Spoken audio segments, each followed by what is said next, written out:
Hey, welcome to my channel. My name is Kinga and I started making YouTube videos right after my divorce to document for myself and my closest friends how I am reinventing myself and my whole life.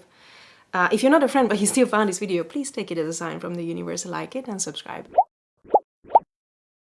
Let's be honest, this time of the year can be pretty rough on some of us, regardless if you celebrate Christmas or Hanukkah or any other religious or non-religious tradition where you have to meet your family. Not everyone has a loving, welcoming family. Some of us grew up in emotionally, verbally, or even physically abusive ones.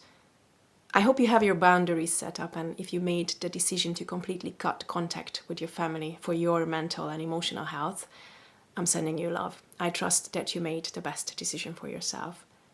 Some of us still keep in touch, but may dread the potential conflicts, the verbal attacks, or whatever our family specializes in. So the holidays are not necessarily a happy time of the year for all of us. Some are scared to go visit families, some are scared or said to be alone, some are grieving, remembering loved ones they lost. And this video is for everyone who struggles emotionally or mentally this time of the year. Those of you who have safe and happy and loving families, good on you. I'm truly happy for you. You inspire us all. And to those with the above-mentioned challenges and difficulties, stick around. I have a gift for you. And hopefully some inspiring thoughts and tools for your holiday survival this year.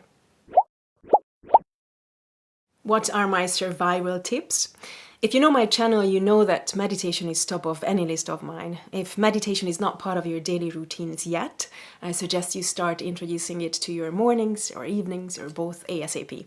I think it's the best preventative tool to help us stay sane and emotionally balanced. If I skip it for many days in a row, it shows in my mood, energy level, and reactions to things.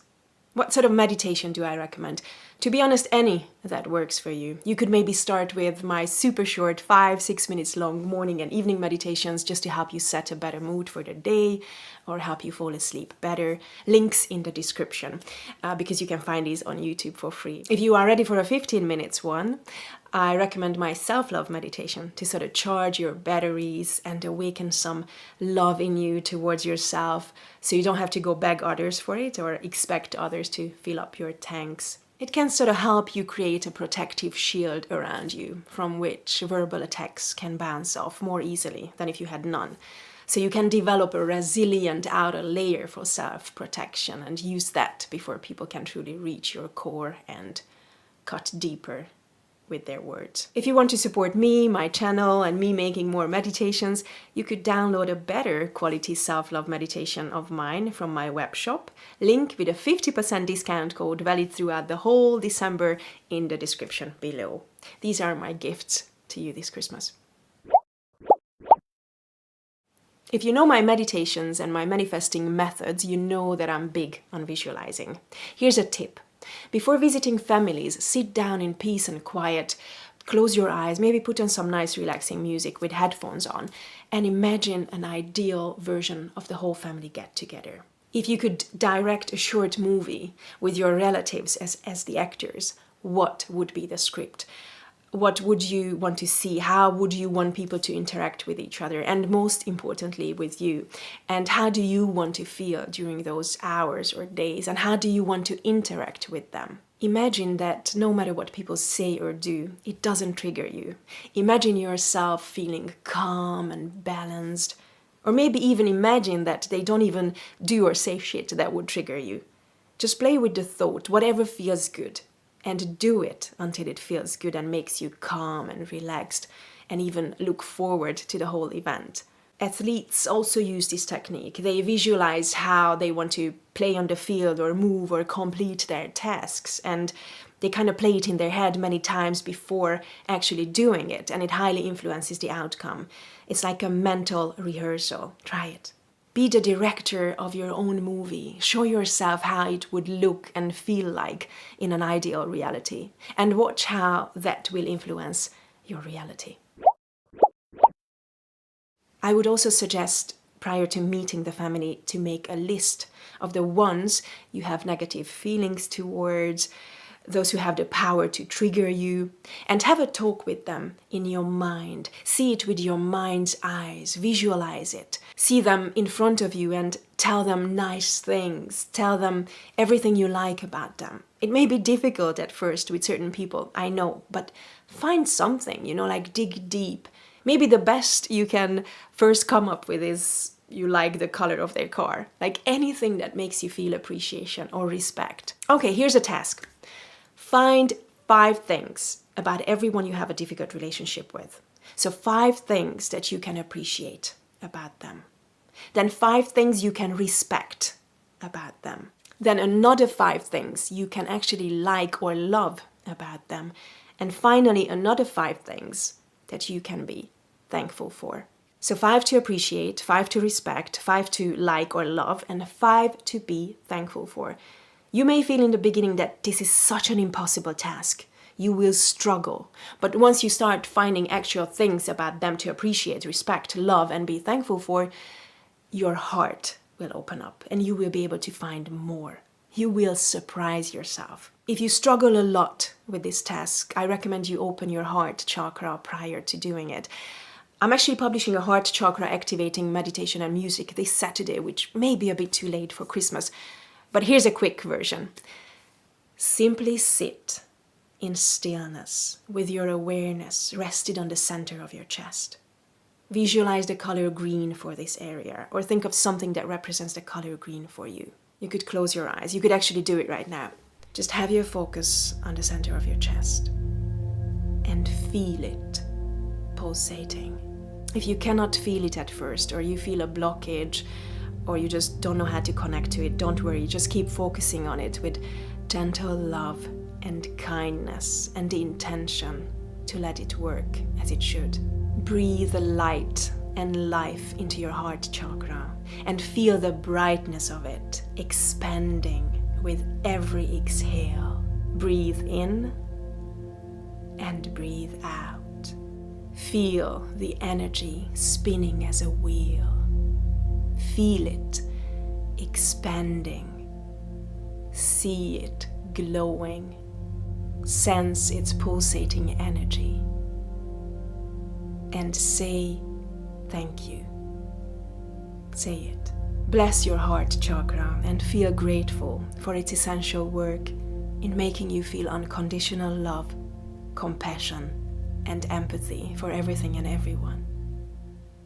So after you found 5 things to appreciate, 5 to respect, 5 to like and love, and 5 to be thankful for about everyone you have a difficult relationship with, you maybe even wrote it down, which would be extra cool.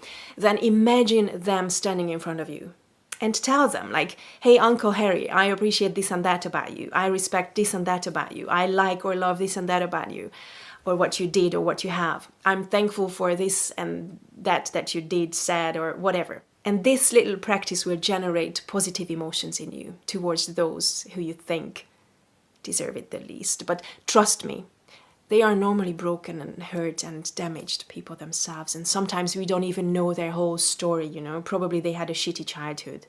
So generate positive feelings in you about them, towards them, and watch how your attitude changes towards them and how they will sense it subconsciously. Because they will. It's a powerful exercise, trust me. You will see some change in them towards you when you meet them next time. And apart from meditation, there are other things to help you stay sane and balanced. Spending time in nature, for example, or listening to music that has a good effect on your mood. But if you absolutely must visit your family and you already get anxiety from the thought of it, make sure that you have some escape plans. Just in case shit hits the fan, and maybe it's best to leave. Make sure you have transportation, a made-up excuse to leave, a hotel nearby, or whatever you need, Like, I would honestly not sleep at families. I would definitely book a hotel nearby or an Airbnb. So I would get time off to recharge my batteries. But I'm an introvert, so it's kind of my basic need, regardless of toxic people around. But just know what your needs are and make sure that you have them provided for you. What about those spending the holidays alone? I suggest you create your own little traditions, things that make you happy. Maybe decorating your windows or a Christmas tree. But if it's just staying in bed and ordering pizza and watching a movie, then do that. Who cares if it's typical Christmassy or not? Find anything that you like doing, seeing, eating, drinking, and give yourself the luxury of doing just that. But the biggest game changer for me, and I'm famous for spending Christmas alone, is pretending that it's just like any other day, completely ignoring the facts and just doing random stuff, I would do otherwise in a normal Monday or a Saturday, for example. And last year, I read Neale Donald Walsh, Conversations with God, or I actually listened to the audiobook because I love his voice. And something really stuck with me. The part he or God says, your life is not about you, but everyone else whose life you touch and the way you touch them. And this touched me so deep. And at that point I said, it's time to stop feeling sorry for myself. How about putting my focus on others? And at that point, I said to myself, time to stop feeling sorry for myself. How about putting my focus on others, and how about giving to others? And by giving, you get so much love in return in your heart. Try it. Look for a charity organization whose activities you can join. Or just offer company to someone you know is lonely this Christmas. Or just do something good, or give food to the homeless, or gifts to the poor, or just basically make someone's Christmas better. And trust me, it will bring you so much joy and will help you stop feeling sorry for yourself or focusing on your own pain. These are my tips from the top of my head that worked for me, and I wanted to share them with you. What is your best advice for others to survive this time of the year? Please help me grow this channel by liking, sharing, subscribing, and hope to see you soon. Take care. Happy holidays.